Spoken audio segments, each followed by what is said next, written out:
निशम्य गीतं तदनंगवर्धनम् व्रजस्त्रियः कृष्ण गृहीत मानसा आजगमुरन्योन्यवलक्षतोद्यमा स यत्र कान्तो जवलोलकुण्डला तम गीतम निशम्य। जहां गोपी की वंशी कान में सुनाई पड़ी वो भागी। कहां पर?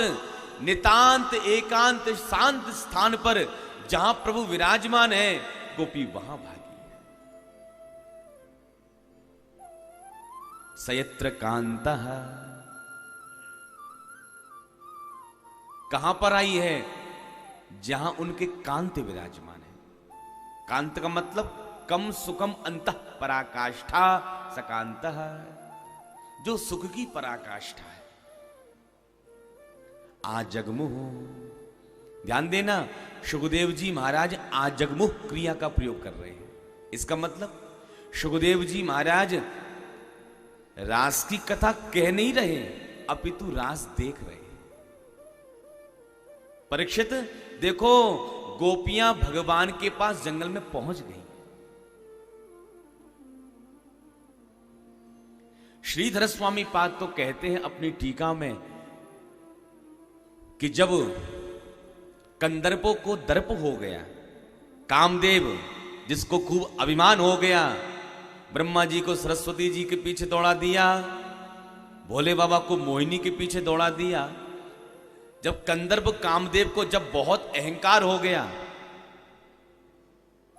तो भगवान से कहता है, हे प्यारे प्रभु, मैंने बहुत सुना है तुम्हारे बारे में, दो दो हाथ करो मेरे से। तो भगवान कहते हैं, भैया कामदेव, कौन सा युद्ध करोगे, किले का या मैदान का? भाई दो युद्ध होते हैं, या तो किले का या मैदान का।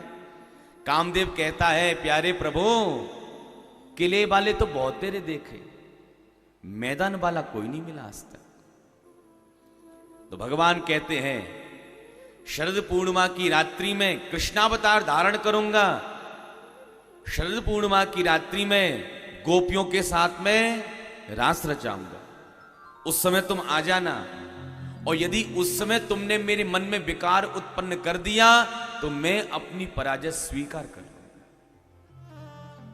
और इस युद्ध में जो पराजित होगा वो बेटा बनेगा, और जो जीतेगा वो बाप बनेगा। ब्रह्मादि जय सन्रूढ़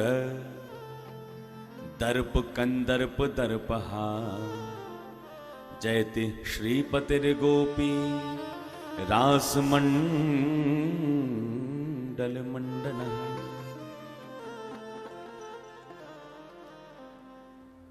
तो गोपी की कान में वंशी सुनाई पड़ी, गोपी जंगल में आई।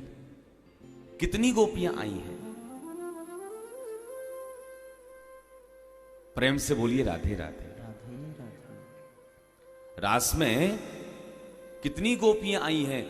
गर्ग संहिता के अंतर्गत 1 अरब गोपी रास में पहुंची। श्रुति रूपा, ऋषि रूपा, कारण सिद्धा, कृपा सिद्धा, नित्य सिद्धा, गोलोक वासिनी, दंडकारण्य के संत, मिथिलापुर की नारियां यज्ञ सिद्धा। तदा महर्षय सर्वे दंडकारण्य वासिना ते सर्वे स्थित्रुमापन्ना भोक्तुम इक्षम स विग्रहई। सब पहुंचे गोपी बन के। जब भगवान वनवासी हुए श्री राम, और जब दंडकारण्य के जंगल में आए, तो जिन महापुरुषों ने, जिन संतों ने भगवान के उस रूप का दर्शन किया, प्रसन्न हो गए। आहा, कितनी सुंदर झांकी है। इस झांकी को तो एक बार हृदय से लगाने का मन कर रहा है। अरे महात्मा रीझ गए तो कौन बड़ी बात है।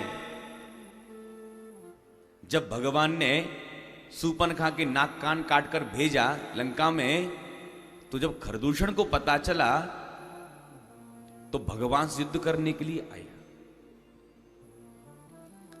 लेकिन जब भगवान श्री राम का दर्शन किया खरदूषण ने, खरदूषण प्रसन्न हो गया।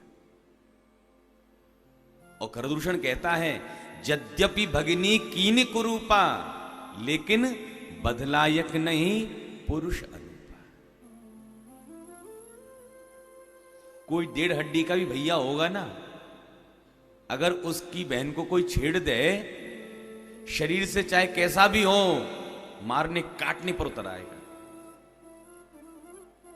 खरदूषण भी रावण के समान शक्तिशाली था, लेकिन जब श्री राम जी का रूप देखा प्रसन्न हो गया। राक्षस रीझ गए राम जी की उस सुंदर छवि को देखकर। खरदूषण तो कहता है, अगर आज मैंने राम का वध कर दिया, संसार से बहुत बड़ी सुंदरता समाप्त हो जाएगी। बदलायक नहीं पुरुष अनुरूप। अरे महात्मा, राक्षस रीझ गए तो कौन बड़ी बात है। जब मिथिला में पहुंचे तब मिथिलानियां रीझ गए। भगवान कहते, इस समय तो किसी का मन पूरा नहीं कर पाएंगे, आप सभी लोग गोपी बन करके शरद पूर्णिमा की रात्रि में आओ।